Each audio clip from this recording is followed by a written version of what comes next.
ఉత్తరపు రాజులతో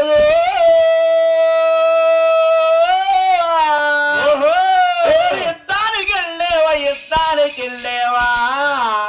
జో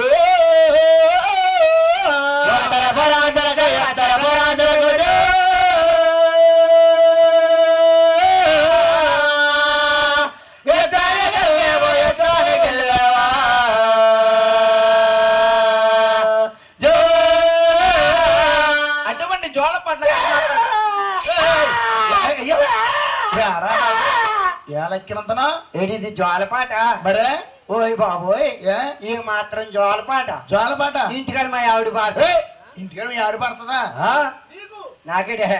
మా కుర్రోడికి నాకు పడుతుందా మరి నువ్వు అన్నావు వచ్చేటప్పుడు మా కుర్రోడు అన్నాడు ఏమని నేను వచ్చేస్తాను అంత్రివేది రేపు పొద్దున్న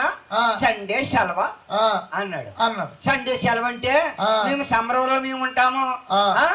ఇలా నువ్వు ఎక్కడైనా పడుకున్నావు అంటే ఇలాంటి వాడు ఎవడొకడు తీసుకుపోతాడు నువ్వు రావద్దన్నానని మా ఊరు పుస్తకాలు నుంచి పక్కనాడేసి తొలి ఏడిచేస్తుంటే నా కోపం వచ్చి 5 ఏళ్ళు వచ్చిదా కూడా పిర్ర మీద 5 ఏళ్ళు వచ్చేసి కొట్టేస్తే కుర్రోడు కుక్కెట్టేస్తుంటే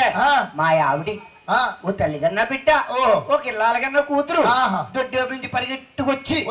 ఏడిసి ఒళ్ళు ఒళ్ళో వేసుకుని ఊరుకోబెట్టిందో రే ఎలాగ బాబు మా ఆవిడ ఊరుకోబెడితే మా కుర్రోడు ఊరుకున్నాడు రే ఎలాగా మా ఆవిడ అడ్డాలు వేసుకుని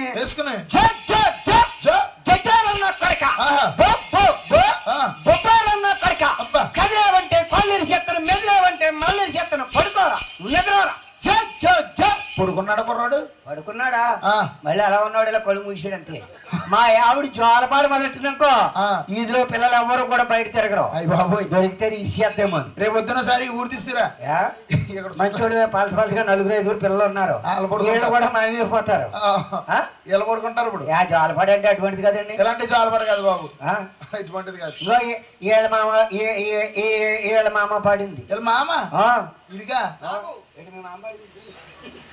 వీళ్ళ మామ పాడింది ఆఖరి పాట అది వీళ్ళ తాతని తవుల్లో తలకాయ పెట్టుకుని వీళ్ళ మామ పాడింది మా మామ పాడింది అంటున్నాడు ఎలా పాడింది ఇది ఆఖరి పాట అది జోలపాట కాదు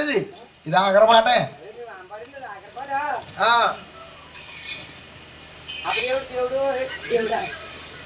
దేవుడు